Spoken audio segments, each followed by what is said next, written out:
Nothing stirs up memories like looking at family photo albums. I'm Deb DeJong, and during this 8-part series, you'll be invited into the homes and the photo albums of some incredible families. Each of them with a unique story about their experience with parenting.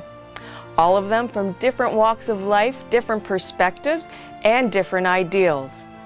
But one common thread weaves its way through all of these stories: parenting with passion. We always hold. We'll meet a blended family, raising 6 children from age 24 to 14 months. Life it's weird. Every day is weird. We're looking at some speech issues with the little 1-year-old, and I was reading literature on that. And then we're looking at, Darren is still a dependent of mine at university, and we're looking at sort of issues there. And this is in one evening. While coping with the tragic loss that no parent should ever have to endure, the death of a beloved child. A mother trying to overcome the stigma of being a single parent and struggling to accept the inevitable fact that children grow up. Discipline becomes more challenging, but I think it's important for both the child and the parent to remember that you're working as a team. Things change and they get harder. Change to some means undertaking the daunting challenge of moving to a new country in hopes of a better life. And with that, the struggle to adapt to unfamiliar and sometimes ruinous territory. Suddenly, a woman finds herself empowered by powers she never had before. Okay? This is the main area of contention here. In less than a year, when they come here, in less than 2 years, I find a lot of families are breaking up. And my main worry is when they break up, I don't mind about them, but I do mind about the kids. Because we have a saying in Africa that when 2 elephants fight, who suffers? It is the grass, because they trample on the grass. So when the husband and wife fight and they separate, the children are suffering. And it's the children that are feeling the stress in other areas. Olympic gold medalist SILKEN LAUMANN thinks kids today are facing trouble down the road from lack of exercise. Now a mother of 2, LAUMANN is on a crusade to bring back unstructured play. The author of Child's Play remembers her own outdoor adventures, limited only by the imagination. You know what I remember about being a kid was the outdoors was our adventure ground. I think I had a really typical childhood, Canadian childhood, from the perspective of my mom would say, okay, I'll see you at lunchtime. And we would meet with friends and neighbors and while away the hours. I mean, whether it was riding our bikes, whether it was going to play a game of baseball, we just, you'd be onto something and then you get a little bored and then you'd be onto something else and you'd be using your imagination, climbing trees, building forts. Dylan, I'm Walter. Dylan. There really isn't a need for an introduction here. Walter GRETZKY is a regular visitor at this school, not because his own children attended Brantford's Greenbrier, but because the special education classes here are dear to Walter's heart. His sister Ellen had Down syndrome, and at that time, special children weren't integrated, they were institutionalized. When they got there, they were taking the clothes in, what little clothes they had. My mother asked them broken English, when do you visit, on a Saturday, a Sunday, Monday? One of the attendants said, well, you don't have to worry about her now, Mrs. GRETZKY. She said, we won't worry, but when do you visit? He said, well, didn't they tell you? You don't visit. You leave her, you forget about her, she'll be looked after. My mother said, nobody told me that. Go back in there, go get those clothes. She's not staying. She's not staying. She'll live with me as long as I live. And they did come home. Coming home may not always be without sacrifice, but it is a choice.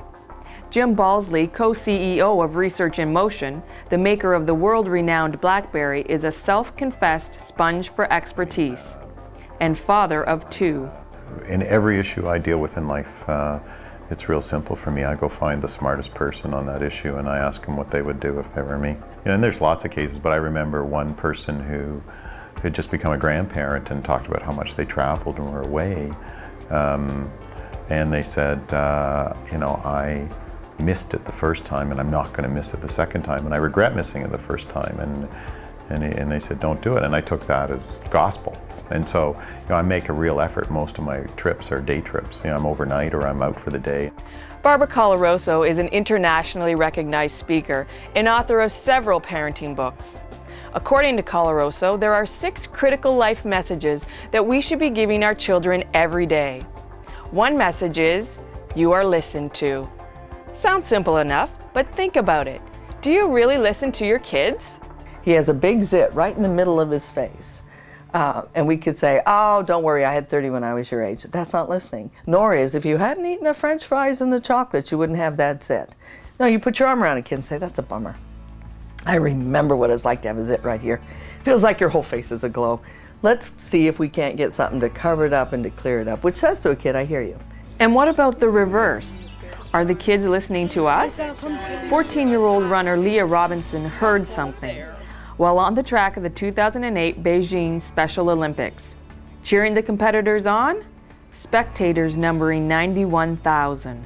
I don't hear the crowds, and I think that really helped when I was in Beijing because it just sounded like white noise to me. But actually it was weird because the only person I heard, and this is going to sound cheesy, was my dad, just screaming Leah. The power of encouragement. There are a number of books on the shelves reminding us of the power of a parent's words. But Craig Kielburger, the child rights activist who started the international charitable organization Free the Children at the tender age of 12, says many of these books are missing something. Parenting with a passion, about truly not treating your child as some end product, but treating your child as a caring, compassionate, young, active citizen who will go on to do wonderful things to fulfill his or her unique potential. And for a series to focus on how parents can parent with that passion, that empathy, and that compassion, we need more of that. And there is more. Dr. David Suzuki and his daughter Severin. People often ask me what's the most important thing I've ever done, and I always say my children. The Honorable Jean Augustine, TV personality Jeff Hutchison, Senator Pamela Wallin. My parents gave me everything.